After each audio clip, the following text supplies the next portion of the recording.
क्या सभी लोग अम्ल वर्षा पढ़ने के लिए तैयार हैं? चलिए शुरू करते हैं। आप देख रहे हैं ये लिखा है अम्ल वर्षा यानी एसिड। इसे कहते क्या है थोड़ा सा समझ लो। आपने सुना होगा कि जब बरसात होती पहली बार तो घर वाले कहते बरसात में नहाओ मत, कहते पहली बार जब बारिश हुई पहली बारिश में मत नहाओ। उसका जो कारण होता है वो यही होता है, अम्ल वर्षा या एसिड रेन। ये क्या होता है इसे समझ लें और इससे क्या नुकसान होता है। ये फोटो देख रहे हैं आप, ये पहाड़ी बने हुए, पेड़ जले हुए लग रहा है, घर बना, गाड़ी है, फैक्ट्री है, धुआं निकल रहा। मानव क्रियाकलाप जितने हम काम करते हैं, फैक्ट्रियों से जो धुआं निकलता है, फैक्ट्रियों से धुआं निकलता है, गाड़ियों से जो जलने से, पेट्रोल जलने से धुआं वगैरह निकलता है, या घर में या बाकी सारे कार्यकलाप जिनसे धुआं उत्सर्जित होता है, उनसे कुछ जहरीली गैसेस निकलती हैं। कैसी जहरीली गैसें निकलती है? एक नाइट्रस ऑक्साइड, एक सल्फर ऑक्साइड, ठीक। और कार्बन डाइऑक्साइड वातावरण में पहले से ही है, और जो कोई भी चीज जलती है उसके कार्बन के रूप में ये भी निकलता है। जो बादल होते हैं उनमें क्या होता है? पानी, मतलब H2O। जब ये प्रदूषण से जो नाइट्रस ऑक्साइड और सल्फर डाइऑक्साइड के जो कण निकलते हैं, ये जाकर जल से कर लेते हैं क्रिया। क्या कर लेते हैं? क्रिया। और उससे जो है, और जब बारिश होती है तो उसके साथ में ये जमीन पर गिरते हैं। ये जो क्रिया होती है इससे बन जाता है एसिड। क्या बन जाता है? एसिड। एसिड का मतलब तेजाब जिसे बोलते हैं हिंदी में। क्या बोलते हैं? तेजाब। आप इमेजिन करें, सोचें कि अगर तेजाब से कोई नहाए तो कैसा होगा? क्या होगा? समझ रहे? लेकिन इसकी चूंकि मात्रा थोड़ी सी कम होती है, उतना खतरनाक अभी नहीं है। तो ये जो सल्फर ऑक्साइड और नाइट्रस ऑक्साइड के जो कण वातावरण में जाते हैं और पानी के साथ मिलकर जो जमीन पर गिरते हैं, जमीन पर गिरते हैं, उससे क्या होता है कि इसीलिए कहा जाता है कि पहली बारिश में हमको नहाना नहीं है, नहाना नहीं है। इसके प्रभाव हमारे देश में कम है, बाहर यूरोपीय देशों में बहुत ज्यादा है, यूएसए में भी है, अमेरिका में भी है, कनाडा में भी है। वो हम आगे बात करेंगे, पहले इसमें देख लो।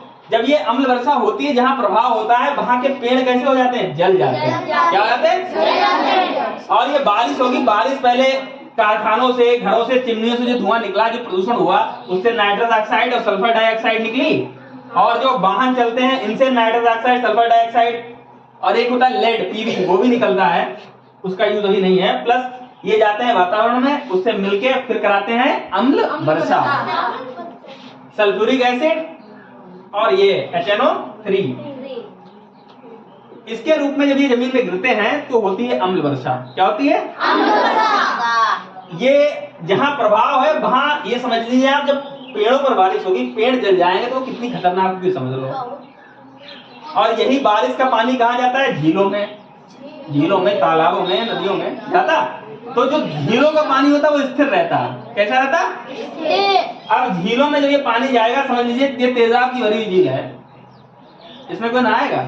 इसमें कोई जीव जंतु बचेगा? नहीं। इसीलिए ऐसी झीलों को कहते हैं कातिल झील या किलर लेक, इंग्लिश में बोलते हैं किलर लेक। इसका प्रभाव हमारे यहाँ कम है,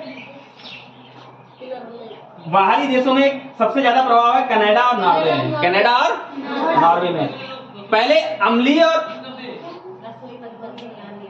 अम्लीय और क्षारीय दो तरह का होता है सिस्टम। तो जल अम्लीय कब होगा, क्षारीय कब होगा? पहले हमें ये बताओ कि जिस जल का एक पीएच पैमाना होता, आप 9th जब 12th में पहुंचे तब पढ़ेंगे, आप ऐसे समझ ले, पीएच पैमाना होता, अगर उसमें जल का मान 7 है तो सामान्य पानी है। कैसा है?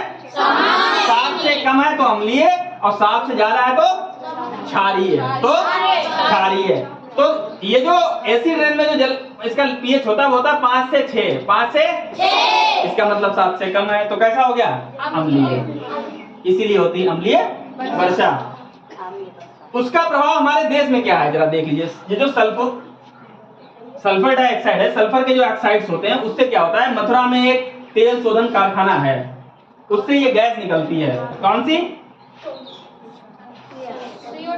SO2 गैस निकलती है। उस गैस का प्रभाव हमारे यहाँ तब पता चला जब हमारे यहाँ का एक इमारत है जिसका नाम है ताजमहल।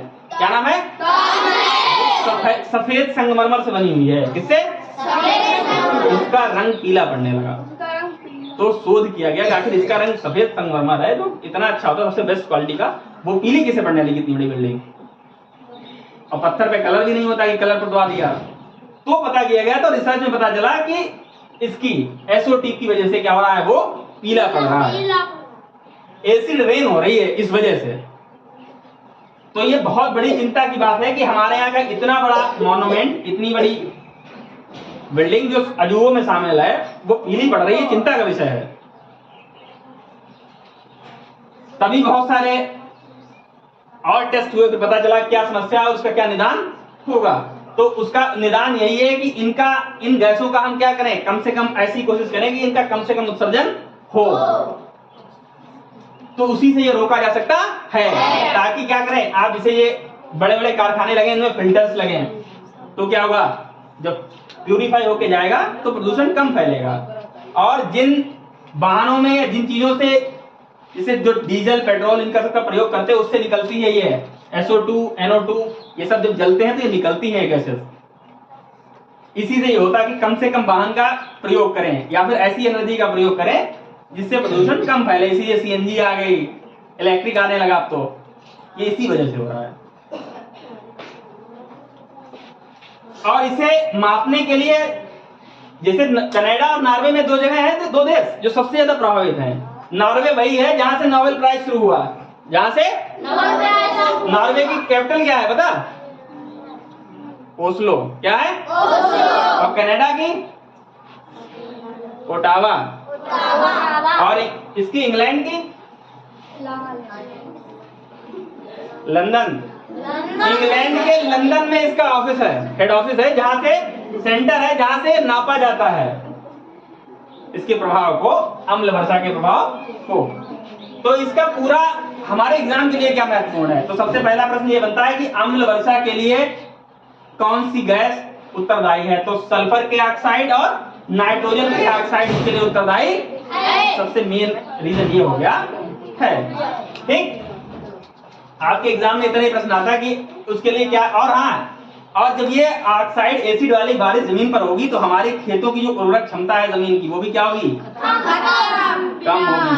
और ये कार्बन डाइऑक्साइड जब रिएक्शन करता है तो क्या होता है, जो पेड़ हैं, जैसे हमने बताया, ये इसका लॉस होगा, वनों पर प्रभाव पड़ेगा, जंगल ऐसे खत्म होंगे, कितना बड़ा नुकसान होगा, बहुत बड़ा। तो हमारा इसे कम करने का बहुत सारे देशों में बहुत से कैंपेन चल रहे हैं कि इस गैस को, ये सबसे खतरनाक है, अम्ल वर्षा के लिए SO2 सबसे खतरनाक गैस है, और इसका निदान यही है कि हम इसका कम से कम क्या करें, ऐसा कार्य करें, ऐसी चीजों का प्रयोग करें, जो रिवर्सल एनर्जी है उसका प्रयोग करें, ताकि क्या हो, इसका उत्सर्जन क्या हो, कम से कम। यही समाधान है इसका। ठीक है, बस यही एक आध प्रश्न आते हैं और कुछ नहीं आता। ठीक है।